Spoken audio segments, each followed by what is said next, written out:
दोस्तों कल मैंने एक स्क्रीनशॉट शेयर किया अपने सोशल मीडिया अकाउंट्स पर और जिसमें ये लिखा हुआ था कि कुछ ऐसे मज़दूर जो कि दिल्ली से 1400 किलोमीटर चलकर और वो वापस बिहार आए लॉकडाउन के दौरान।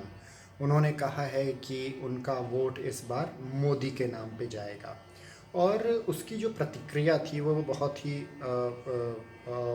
एक्सपेक्टेड थी। और बहुत से लोगों ने ये लिखा कि ये देश सुधर नहीं सकता, इनकी सोच नहीं सुधरेगी, दे डिज़र्व इट। और लोगों ने बिहारियों को भी थोड़ा इसके लिए ज़िम्मेदार ठहराया। और बहुत से लोगों ने ये भी बोला कि ये एक पेड न्यूज़ है और मोदी ने पैसा देकर ऐसी खबर छपवाई है।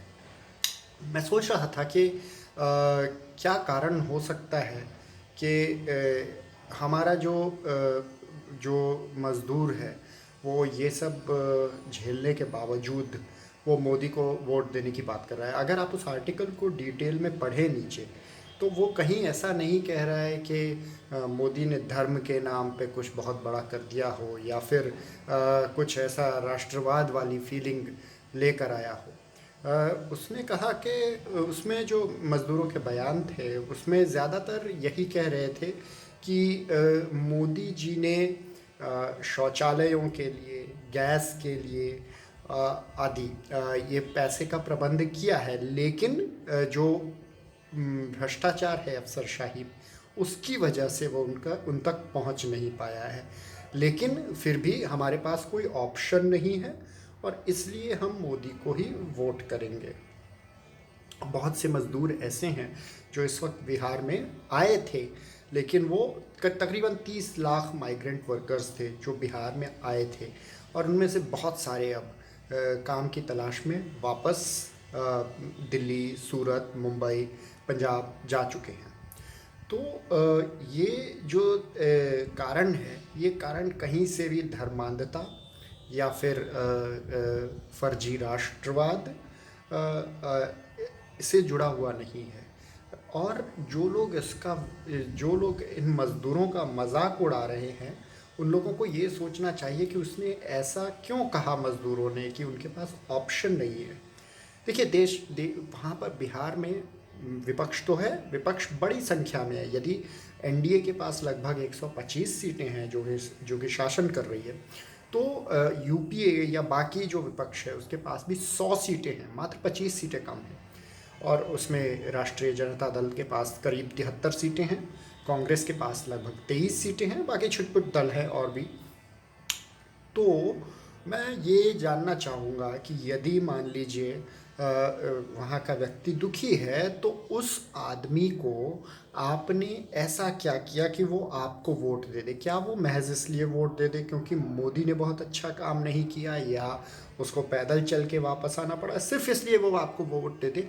आपने कहाँ पर अपनी योग्यता साबित की? आपके पास 100 के करीब, या मैं यूँ कहूँ कि कांग्रेस राजद मिलाकर आपके पास 95-96 एमएलएज थे। तो आप मुझे बताइए कि उन विधायकों ने अपने अपने क्षेत्रों में क्या काम किया? कितनी ऐसी कंस्टिट्यूएंसीज थी जिसको उन्होंने एक मॉडल बना के गत 5 वर्षों में पेश किया? क्या ऐसे सुधार किए जिससे वो स्टैंडिंग आउट दिखें? क्या ऐसे काम किए जिससे ये ग्लिम्स मिले कि वो आने वाले समय में यदि सरकार में होंगे तो बहुत बेहतर कारनामा करके दिखाएंगे? कांग्रेस की जहाँ तक बात है तो उसकी भी सरकार रही कुछ समय तक, मध्य प्रदेश में चली, राजस्थान में आज चल रही है, पंजाब है, झारखंड में भी सरकार का पार्टिसिपेशन है, छत्तीसगढ़ में चल रही है। तो कितने ऐसे राज्य थे जहां पर कांग्रेस ने ऐसे काम करके दिखाए जिसको एक रखा जा सके बिहार की जनता के सामने कि जब ये शासन आएगा तो ऐसे काम होगा, इस प्रकार से बेरोज़गारी दूर होगी, इस प्रकार से आपकी दिक्कतें दूर होंगी, भ्रष्टाचार इस प्रकार से दूर होगा। आपने कोई भी ऐसा मॉडल पेश नहीं किया।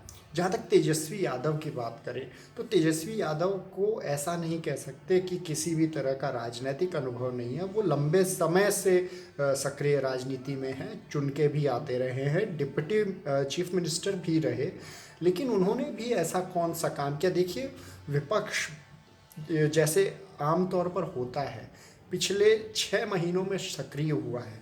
इससे पहले विपक्ष क्या कर रहा था? मैं मानता हूँ कि प्रधानमंत्री के बारे में जो बातें वहाँ पर उन मज़दूरों ने कही कि प्रधानमंत्री तो गैस देना चाहते हैं लेकिन वो हम तक पहुँचने नहीं देगी, प्रधानमंत्री तो हमें मदद देना चाहते हैं, वो हम तक पहुँचने नहीं देगी, प्रधानमंत्री तो शौचालय के लिए अनुदान देना चाहते हैं, वो हम तक पहुँचने नहीं दिया गया।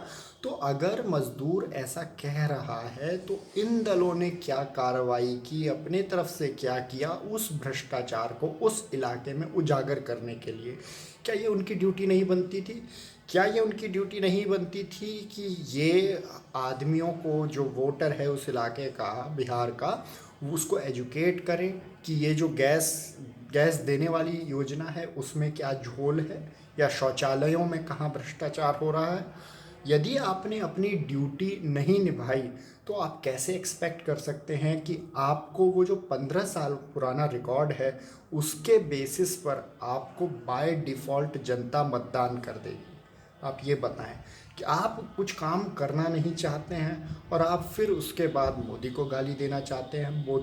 मोदी को तो जो करना है वो कर रहा है, ठीक है, उसे लूटना है या किसी को बेवकूफ़ बनाना है, तरह तरह के र्यूमर्स फैलाने हैं, वो काम वो हो रहे हैं। लेकिन आप उसका काट क्यों नहीं बन रहे? ये भी नहीं कहा जा सकता कि आपके पास धन बल नहीं है, ये भी नहीं कहा जा सकता कि आपके पास बाहुबल नहीं है, ये भी नहीं कहा जा सकता कि आपके पास नंबर्स कम है, ये भी नहीं कहा जा सकता कि आपका दल या आपके सहयोगी किन्हीं सरकारों में सत्ता में नहीं रहे ताकि वो मॉडल पेश करने का मौका नहीं मिला।